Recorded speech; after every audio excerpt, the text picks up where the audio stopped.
TIAA is on a mission. Why? Because 54% of Black Americans don't have enough savings to retire. So in collaboration with big-name artists like Wyclef Jean, TIAA released Paper Right, new music inspiring a new financial future. With 100% of streaming sales going to a nonprofit that teaches students how to invest. Stream Paper Right now and help close the gap. Hey guys, welcome to this week's podcast episode. I've got a fantastic guest for you, Gregory Skeete, and he's an entrepreneur, and we're going to talk all about business, entrepreneurship, high performance leadership, the whole gambit. I'm really happy to have guests such as Greg on the show, and I'm happy to have him. So Greg, welcome. Hey, thanks for having me, Chris. Really appreciate being here. Oh, down in Barbados, where the weather is probably much nicer, and kind of talk about people or your story, how you got started, and we will dive right into the conversation. Awesome. So yeah, greetings to everyone listening today. I'm here in Barbados, as Chris mentioned. My background is in mechanical engineering. So, similar to any technical people out there, physicians or people in STEM, that was where I started. And I was in the biggest beverage conglomerate here in the island, working as a production planner, production supervisor. And, it was all about operations management engineering at the time. But then I realized something interesting, which was without leadership, you can only do so much in whatever role you have, whether it's an entrepreneur or you're working in corporate. Leadership is the only thing that's going to elevate how much you can do and being able to work through the hearts, hands, and minds of other people, right? So I made lots of mistakes, Chris, in those early days in the plant, thinking that my engineering knowledge was enough to get by. And you're managing a team that sometimes is double your age, more experience. And until you learn how to really lead yourself first and then lead those, it's hard to really win. And it was actually a Mexican mentor that pulled me aside one day and said, Greg, what do you know about leadership? And I said, well, I think that's something that's going to come later on when I get a management position or something like that. And he said, no, man, you're lost. If you don't learn it now, it's going to be hard to get there. And that sparked my growth of my start of personal growth and development, studying everything that I could find about it. It inspired me to become a John Maxwell certified member back in 2013. So celebrating 10 years as a coach this year. And that fueled my entrepreneurial journey as well. I had an idea that I wanted to take leadership to children. And I started a children's education company, published a few books, award-winning here on the island of Barbados. And it was also an income stream to support my mom, who at that time wasn't working either. And then I realized around 2015, what was prepared. So I was in a program designed to build someone who could be a general manager at that company within 3 to 5 years. But the vision started shifting. And I realized that my calling also began to shift. And I decided to take the full-time entrepreneur from 2015. Coaching, consulting in the corporate space, as well as developing children via the other brand as well. Yeah. And that took me to the President Obama program in 2016 for leadership development, meeting people like Sir Richard Branson. And so many things happen when you got that faith to step out, And so I'm really happy now to share what I've learned and engineering a version of myself that could achieve the dreams that I've done so far. And I want anyone listening to know you can be a strong and powerful leader, and it is possible to learn it. Leaders are both born and made, and I really hope we can talk a bit about that today as well. Yeah, I love this. Yeah. And it's quite interesting, and I love this idea where you said leaders are born and made, because typically we equate leadership as the kind of the boisterous, extroverted, but there's I'm going to ask you later about like introverted leadership. I think we need. So one thing is kind of talk about this. You mentioned the importance of developing a CEO mentality, and what are some practical steps or mindset shifts that aspiring leaders can take to cultivate this mentality in their work and personal lives? Yeah. Excellent question, Chris. So, the CEO mentality, when I speak about that, I really want you to imagine yourself being fully in charge of every element of your life, your work, and or your business. So when we hear the word CEO, it means there's no one else above that role that is responsible. You govern everything. Whether it works or it doesn't, it falls on you, right? And in our lives are really like a business in itself.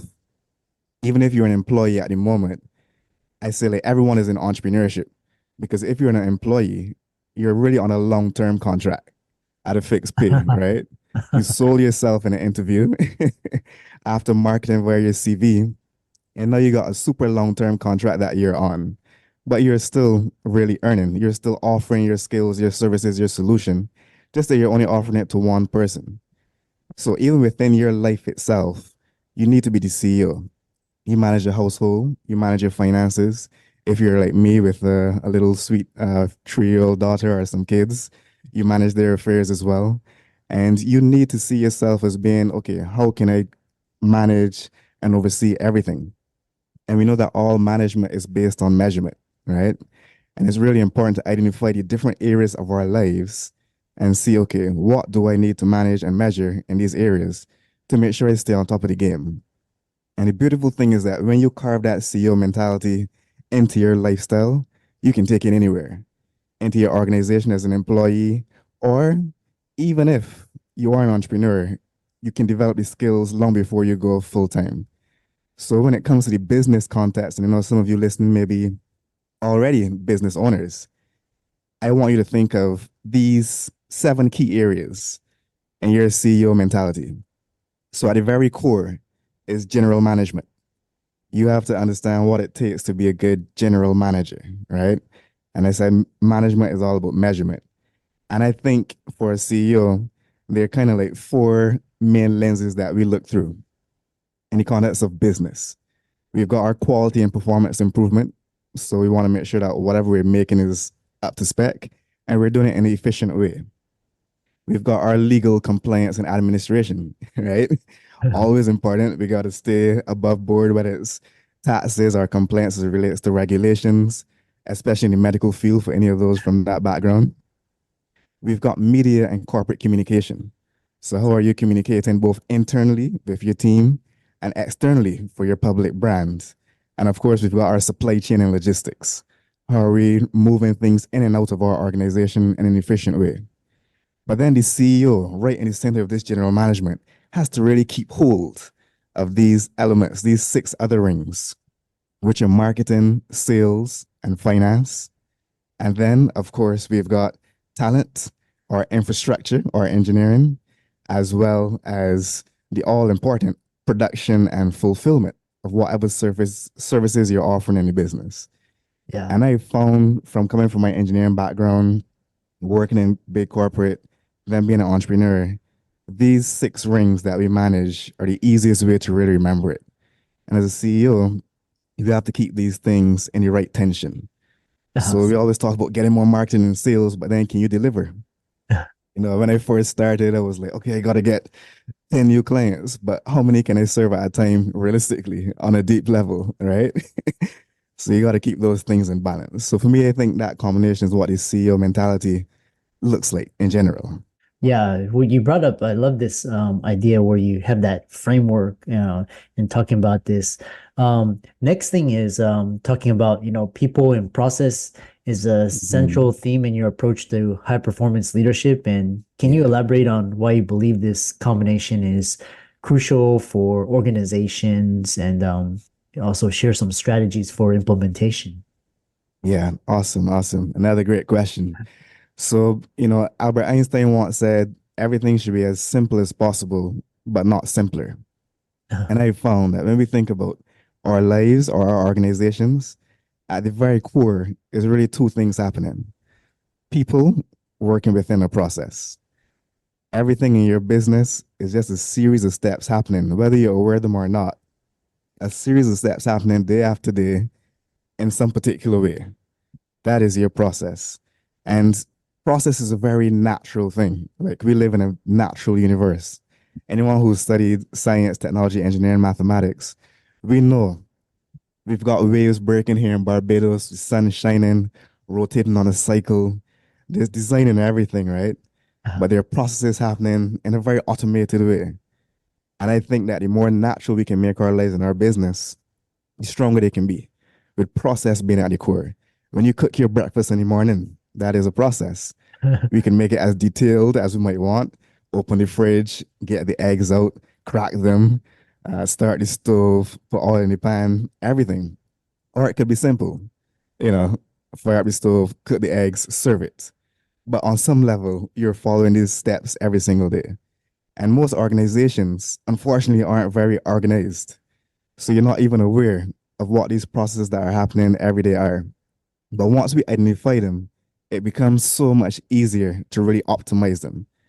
And when you see it on paper, is it like, are we really taking 20 steps to do this? Why, why is that in 2023? Right? And so at the core of my work in that regard is really helping people see what processes they're doing and how we can optimize and re-engineer or add as the case may be. yeah. But my past experience really showed me, Chris, that the processes alone are not enough. You can have great, awesome processes, amazing technology. And if the people aren't aligned and don't care, nothing happens. They don't follow it. It doesn't work, right? And so for the people side of the equation, for you listening as a CEO, as a general manager, you've got to develop your leader within. Unlock that ultimate leader. Because leadership is all about people. Management is all about process. And Uh, that to me is the simplest way to settle the debate of leadership versus management. You can't manage people. Like people have to be led. You can manage a budget, manage steps, manage your numbers, but people, I think Jim Rohn said people are like cats. It's trying to herd cats. You got 9 cats that go in 10 different directions because one of them changed their mind, right? yeah.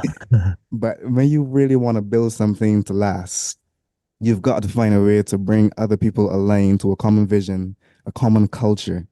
And when you can create an environment that people can actually improve by being in this place and this machine that you set up and engineered, I think now you're truly, truly aligned for peak performance, life or work. So I really see that as my common masterwork, whether it's the individual side of your own process as an individual or within your business and organization. Yeah. Yeah, I love that. Like I said, I love how you're sharing these principles. And one thing is talking about is you have a life engineering coaching system and share some Mhm. key principles from that and how it helps individuals engineer success in both their personal and professional lives. Awesome, awesome. Another great question. As I've been through this 10-year journey, the process engineer in me has been thinking, okay, it's taken me 10 years to figure this out, how to think as a leader across the board. Why should it take that long? Why should I have to wait until I'm 25 years old to even believe that I could be an entrepreneur? Right? Uh, And so I wanted to put it into a system that is as simple as possible, but not simpler. And essentially, that system for unlocking your ultimate leader is 15 blocks that you have to assemble in that particular way: 5, 4, 3, 2, 1. And they elevate and form a pyramid. And at the very bottom of that pyramid are 5 blocks that really, really, really deal with mindset. But everyone says mindset, but what is mindset really comprised of? What are the elements of thought that should be going on in there? And I found that, just like John Maxwell said, everything rises and falls on leadership. Because you, the person listening to my voice today, in whatever time or space, you have to make a decision that I'm going to go out and build this thing. I'm going to achieve this result. But you don't just go and achieve the result. You have to become the person who is capable of executing that idea, as I'm sure you, Chris, and many on your call have been so far. So leadership is at the very core of that pyramid. And right alongside that is imagination. I found that the most successful leaders in life, the people who really are able to achieve what they want, have a very clear picture of what success looks like. And you may be listening and saying, well, Greg, I'm not really good at dreaming or imagining. I don't think I have it. And I'll ask you this question. Are you good at worrying? Do you ever get worried? Right? Most people, almost everyone would say, yes, Greg, I do get worried. And that means you have imagination within you. because it's really two sides of the same coin. You're worrying or imagining what could happen that you don't want, but we really want to align our mind to think about very clearly what we do want. Because just like in engineering, whether it's a blueprint for a vehicle or a real estate development, everything starts with the blueprint. And unfortunately, we come through our lives, we finish school, and no one gives you a blueprint and says, okay, here's what you're going to build for the next 50 years. And it means that in our 20s, in our 30s, in our 40s, sometimes our 50s, we've got to go back and say, okay, what is the blueprint for the rest of time that I have here on the planet, however long that may be? What do I really want to build? Because once you have that, Chris, it becomes so easy. Not just like I can snap my fingers and it happens, but you see very clearly what decisions I should be making in the present. So for me, when I went full-time entrepreneur, it's very hard, one of the hardest things in the world, to leave what is good for what is truly great. My job was good. I loved my job as an engineer. I love working in manufacturing. I love the people that were there. Genuinely, I didn't hate my job like some people have those experience. I loved it. But I knew that to fulfill the blueprint I had in my mind, I could not stay here. And I had to go on to be something else. You know, I even remember the story when I was back in corporate and I realized that, you know, I'm really interested in building businesses, high performance businesses. And I was a process engineer at that time. And I told my manager at the point in time, you know what? I want to learn more about finance to make sure that my projects are aligning with the business goals and we're becoming more profitable, cutting our costs and everything. And at that point in time, she said to me, well, I don't think that's for your role at the moment. The numbers are reserved for the upper level management team. So don't worry about that. And it kind of hurt at that point in time, but it spurred me to say, you know, I'm going to get up and go and learn financial management myself out of my own pocket. That no one says, you know, you have to wait on us to determine when you grow. And for my people listening on this show, I want you to know you're not a tree. You may be planted in some environment right now, but you can take up those roots and relocate. If someone is blocking your sunshine, you can go somewhere else. And so those elements of imagination can sometimes be the catalyst that you need to say, you know what? If I want this, I can't stay here because I need to find concrete, or I need to find a truck, or I need to find these windows to build the house of my dreams, in this case, my life. And it means that I can't stay parked. I've got to go out and find them, as scary as it may be. But if I want to achieve extraordinary results, I need to do something extraordinary. I can't stay where I am, right? And imagination is often the cue for that. But we have a great dream. We all do, Chris. Almost everyone does. And then what happens? Belief. Belief. Do I really think that me, little old me, from humble beginnings, or a small island in Barbados, or a small town in Texas, can get up and achieve something this big that I've laid out here on this piece of paper? Can I do it? And then we've got to do a whole bunch of work on the belief side. Sometimes that relates to your identity. Who are you? Who do you believe yourself to be? And then also your future. Can you believe in something that you have never done before? And can you pull it off? And there's a range of techniques and tactics to really spark and grow the element of belief. Because if you want to do something that hasn't been done, you have no choice but to believe, because there's a high probability of failure. And that means believing that you will continue and search even when things don't work out, even when they don't work out, because they won't. They just won't. So I don't want to take all the time going too deep, but you know, just those three at the very core of your foundation and building the ultimate tower of your leadership and the pyramid of success that I call the PyraParadigm. You've got to have at least those three to get going. Yeah.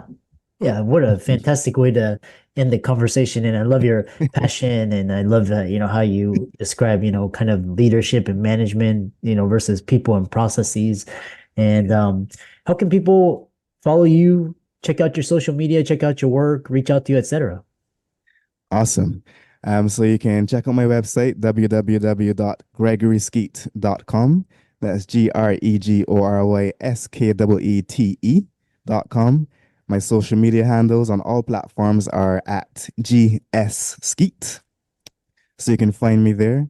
And going into 2024, I'm going to be setting up a private community as well for people who appreciate and resonate with this concept of life engineering and unlocking your ultimate leader. So once you're in my network via the websites or social media, you'll see that coming as well.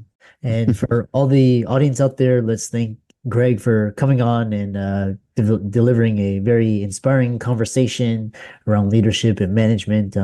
Be sure to check out all of his social media, give him a like and follow. And with that, thanks so much for coming on to the podcast. Thanks so much for having me, Chris. Really appreciate chatting with you.